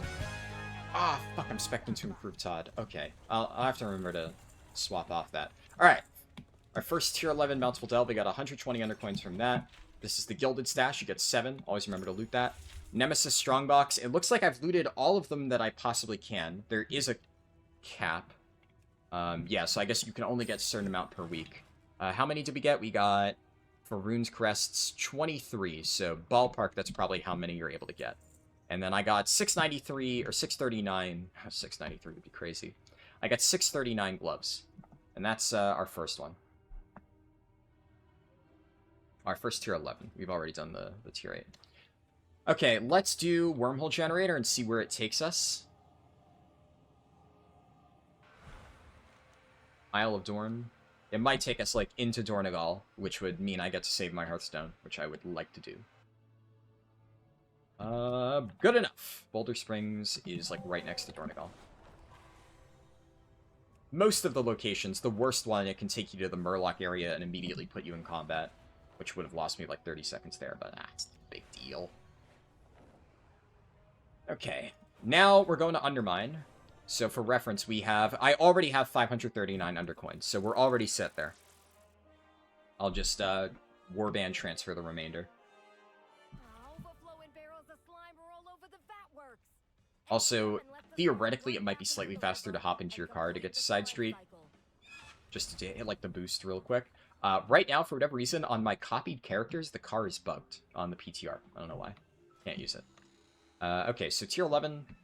Right, yeah, everything is set. So this is our second one, and then the last one is going to be Fungal Folly.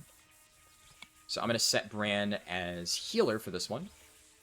And I'm going to get the food buff because I need every bit that I can get. So Mr. Delver is a very interesting variant. This is one of my favorites just because the way in which you do this is kind of crazy, as you will see. It's a little bit challenging though, so I'm not going to give too much narration. You'll get to watch me do it. Just know, the way that you're supposed to do this delve is you have to use this robot to deactivate these puzzles, but that takes a lot of time, so we don't do that. I have to do it once just to get the objective. So we're going to roll here, use our burst to go here. We're going to run into the lightning, hug the wall.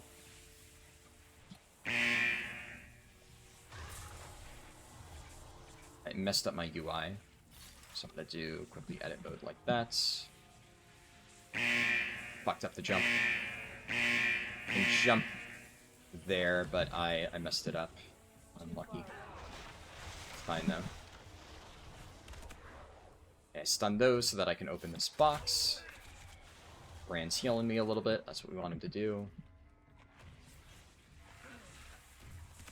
Here, I'm actually going to do White Elf Racial. Just so that I can keep them away from me for a little bit longer. I'm going to do Dampen Harm, tag, Healing Pot. And then I'm going to rot them away from me. Do this.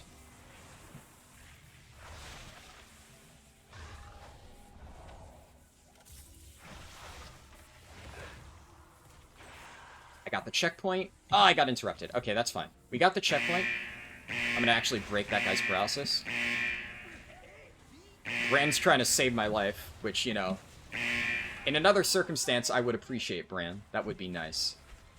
Here, we're just going to wait for these mobs to reset a little bit. They're doing their Fist of Fury thing. And we respawn right here. Okay.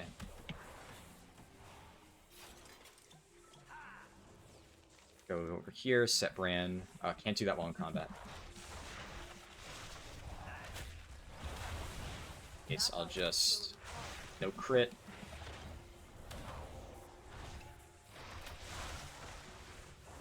It's really hard to get that interact before hitting the checkpoint, but it doesn't matter because you're gonna respawn right here anyway. Just like to do it because it saves a little bit of time if you pull it off.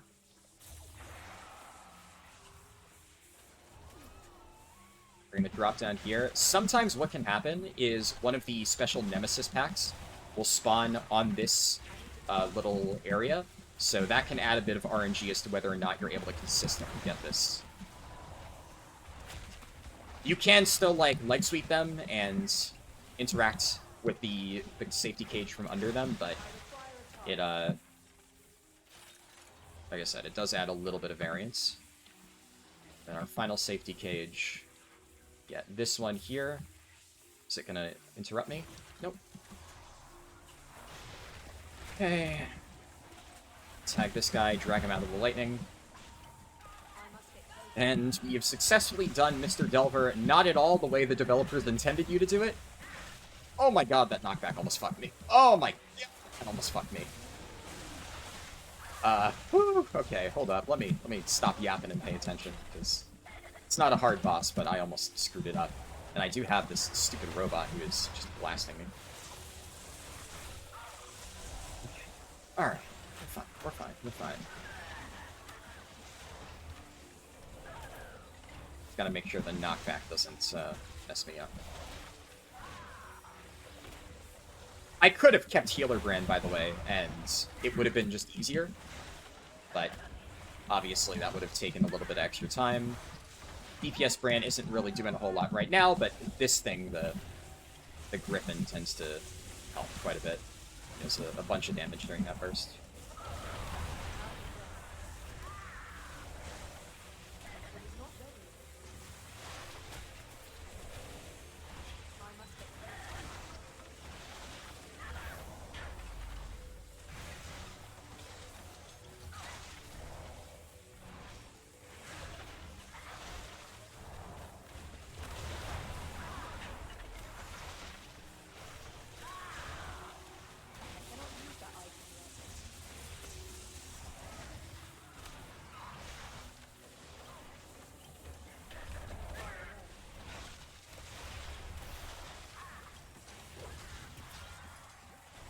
You forgot to swap off Improved Todd.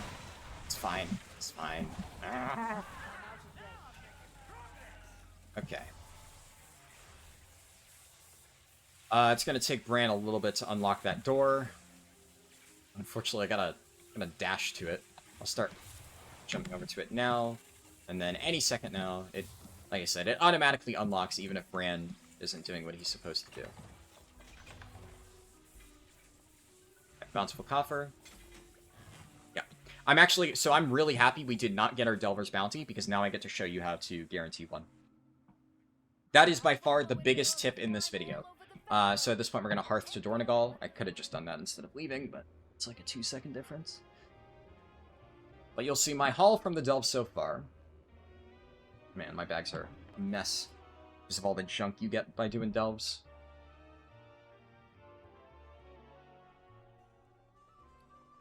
I'll put all my Delve loot. I'll sort it here. Where's it? I got this trinket.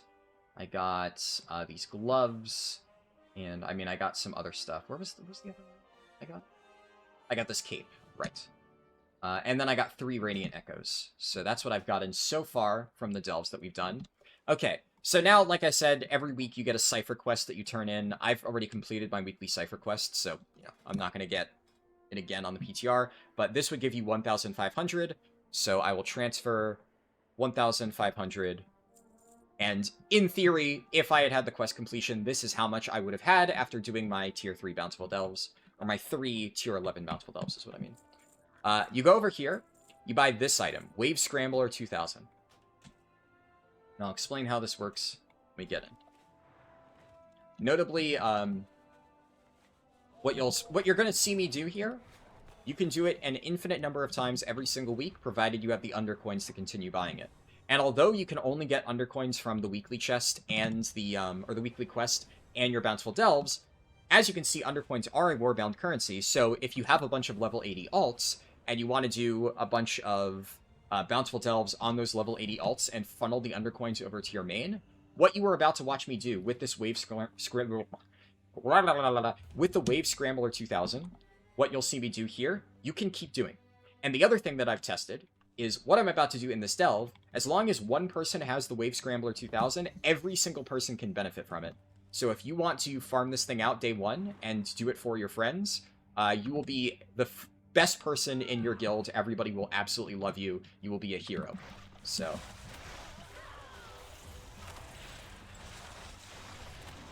you'll get to see what I mean. Drop that.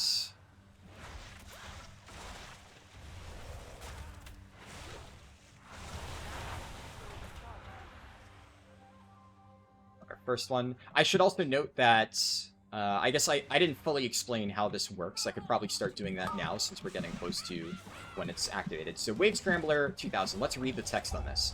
It says, you put down the Scrambler and you lure the Nemesis to its location. It's only usable after activating the Restoration Stone inside of a delve. So the wording on this, as always with Blizzard tooltips, is fucking diabolical. It's so hard to understand what this means for anybody. And what's kind of funny is I seem to be the only person, really, who's tested this. I've actually peeked at, like, a bunch of other content creators' Delve videos, and none of them are mentioning this. All of them are like, yeah, Delver's Bounty, you know, it's once per week now, and it's kind of RNG, it takes a while to get, you know, you might need to run it for a few days, and I'm like, you fucking moron, there's literally an item that gives you a guaranteed Delver's Bounty. Are you not just looking at the Delve vendor and testing the items in the Delve vendor? Because that's what I thought. I'm like, okay, hey, there's this weird item on the Delve vendor. I wonder what it does. Let me go ahead and test it. Oh, it gives me a guaranteed Delver's Bounty? That's pretty important. Maybe I should test that further and then include it in my guide. But, you know, who needs to actually have integrity and thoroughness in your testing these days? Just throw out some fucking schlop video that you did after 5 minutes of PTR testing and call it the best fucking Delve guide, right? Meanwhile, I'm here meticulously testing every fucking possibility weeks on end. But, you know, hopefully the performance ends up reflecting that. But yeah, basically this thing, because it lets you guarantee your Delver's Bounty, it's like really fucking nuts. And I think a lot of people, because the wording is vague, just didn't even think to test this. But the Nemesis is the new Zekvir. That's what that means. The Restoration Stone is this thing, the checkpoint. And out of every single delve in the game, Fungal Folly has its checkpoint closest to the entrance. So if all you're trying to do is pop in here and activate the Wave Scrambler 2000, this is probably the best delve to do it, even like after you've done your Bountiful Delve completion. Even if it's not bountiful, you can still do this on non-bountiful delves. So just keep that in mind. So I use this, it summons the Underpin. Use the new Zekbeer fight this expansion, or this season. So if you're familiar with the way that Zekbeer invasions worked back in Season 1, this is basically the same thing. Except, one thing that I'm unsure about is I have no idea if this can happen randomly. So, back in Season 1, of course, Zekbeer invasions could not be triggered by just running it over and over and over and using the items that you buy. That was not a thing, Season 1. The only way that you got Zekbeer invasions was just pure chance. You just had to have it proc on a random delve. And that made it not very consistent. But what I'm unsure about is whether or not they've just changed the invasion system to this, now you can force it, or if there are still random invasions, and this is just like an added bonus for people who farm undercoins. Alright, so after he hits like 50%-ish, he'll run away. He drops this jettison pile of Goblin Bucks. I loot this. I get my guaranteed Delver's Bounty. And I got a little bit unlucky here. Every single time you do this, it'll give you your once per week Delver's Bounty. You can only get this one time. And then because we're in a tier 11 Bountiful Delve, I can just use this right now. And at the end of this final delve, I will get the Delver's Bounty chest.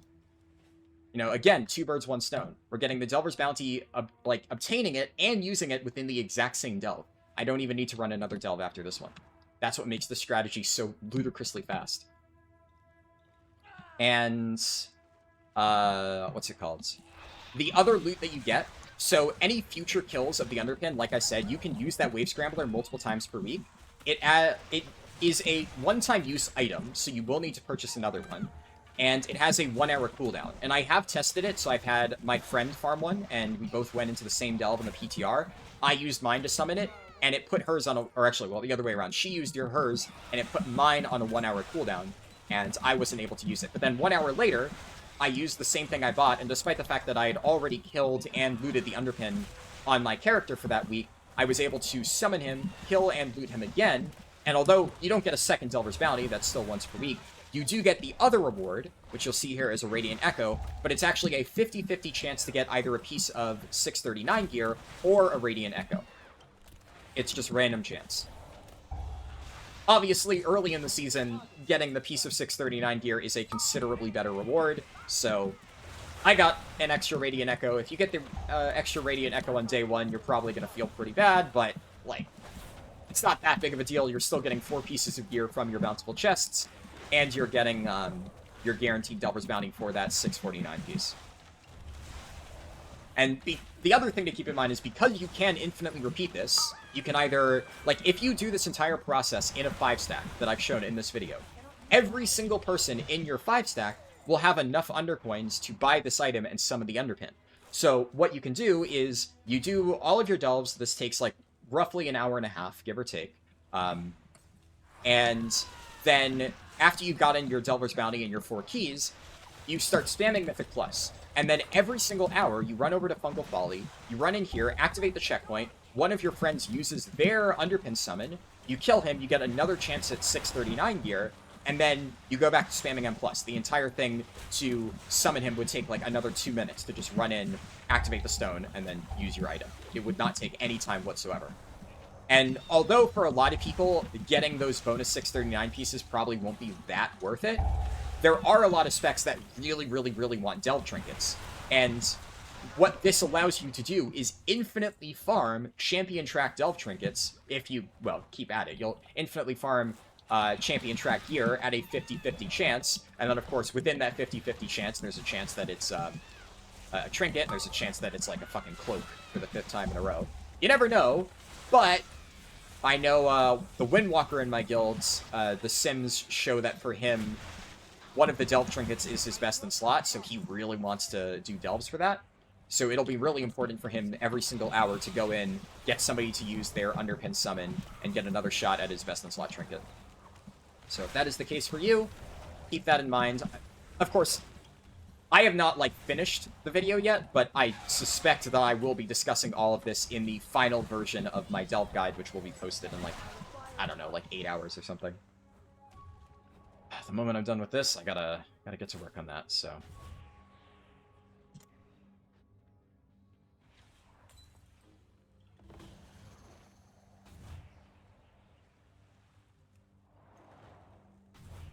Let's head up here.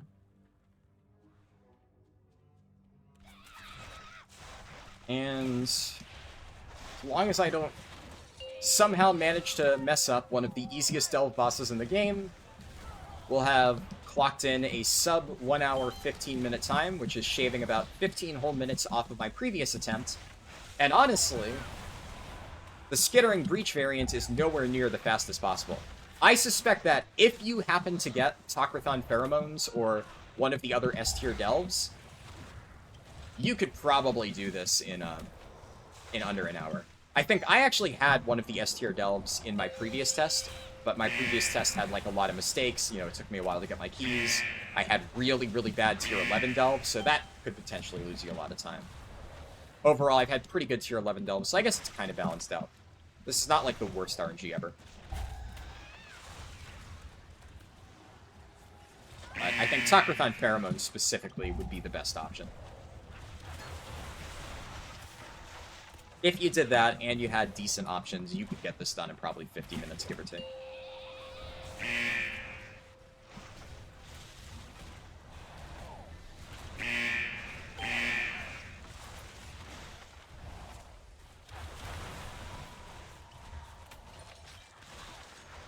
I'll have improved Taunt because I'm an idiot.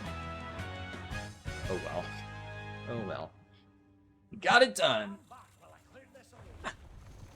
We'll loot these chests, and then we'll stop the timer. So, got this.